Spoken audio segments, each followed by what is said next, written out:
नमस्कार।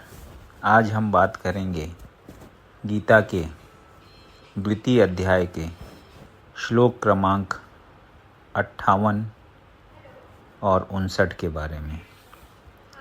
यदा संहरते चायं कूर्मोऽङ्गानीव सर्वशः इन्द्रियाणीन्द्रियार्थेभ्यस्तस्य प्रज्ञा प्रतिष्ठिता। जिस प्रकार कछुआ अपने अंगों को संकुचित करके खोल के भीतर कर लेता है, उसी तरह जो मनुष्य अपनी इंद्रियों को इंद्रिय विषयों से खींच लेता है, वह पूर्ण चेतना में दृढ़तापूर्वक स्थिर होता है।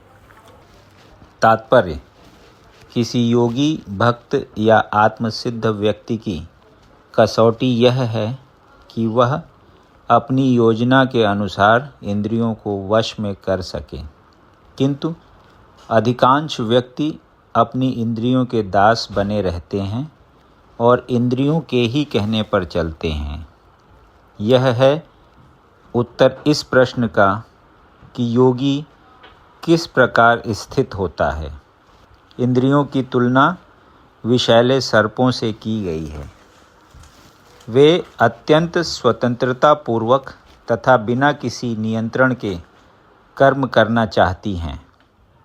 योगी या भक्त को इन सर्पों को वश में करने के लिए एक सपेरे की भांति अत्यंत प्रबल होना चाहिए। वह उन्हें कभी भी कार्य करने की छूट नहीं देता।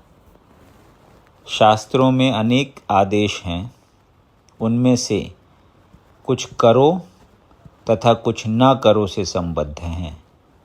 जब तक कोई इन करो या न करो का पालन नहीं कर पाता और इंद्रिय भोग पर संयम नहीं बरतता है, तब तक उसका कृष्ण भावनामृत में स्थिर हो पाना असंभव है। यहाँ पर सर्वश्रेष्ठ उदाहरण कछुए का है। वह किसी भी समय अपने अंग समेट सकता है और पुनः विशिष्ट उद्देश्यों से उन्हें प्रकट कर सकता है। इसी प्रकार कृष्ण भावना भावित व्यक्तियों की इंद्रियां भी केवल भगवान की विशिष्ट सेवाओं के लिए काम आती हैं, अन्यथा उनका संकोच कर लिया जाता है। अर्जुन को उपदेश दिया जा रहा है कि वह अपनी इंद्रियों को आत्मतुष्टि में न करके भगवान की सेवा में लगाए। अपनी इंद्रियों को सदैव भगवान की सेवा में लगाए रखना कूर्म द्वारा प्रस्तुत दृष्टांत के अनुरूप है, जो अपनी इंद्रियों को समेटे रखता है।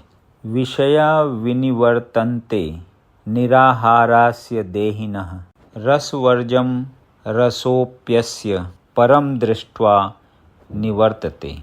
देहधारी जीव इंद्रिय भोग से भले ही निवृत्त हो जाए, पर उसमें इंद्रिय भोगों की इच्छा बनी रहती है। लेकिन उत्तम रस के अनुभव होने से ऐसे कार्यों को बंद करने पर वह भक्ति में स्थिर हो जाता है।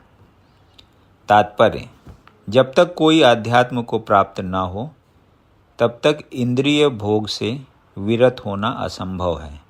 विधि विधानों द्वारा इंद्रिय भोग को संयमित करने की विधि वैसी ही है जैसे किसी रोगी के किसी भोज्य पदार्थ खाने पर प्रतिबंध लगाना, किंतु इससे रोगी की न तो भोजन के प्रति रुचि समाप्त होती है और न वह ऐसा प्रतिबंध लगाया जाना चाहता है।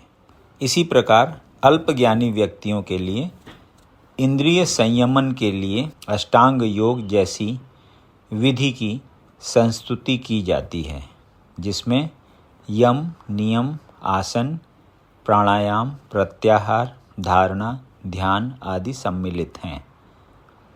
किंतु जिसने कृष्ण भावनामृत के पथ पर प्रगति के क्रम में परमेश्वर कृष्ण के सौंदर्य का रसास्वादन कर लिया है, उसे जड़ भौतिक वस्तुओं में कोई रुचि नहीं रह जाती। अतः आध्यात्मिक जीवन में ये सारे प्रतिबंध अल्पज्ञानी नवदीक्षितों के लिए हैं।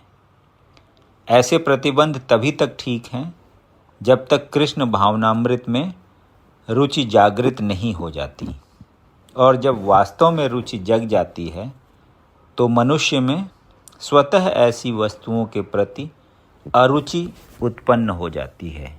यदि आपको ये वीडियो पसंद आया तो इसे लाइक करें और ऐसे ही अन्य वीडियोज़ को सुनने के लिए इस चैनल को सब्सक्राइब करें। धन्यवाद।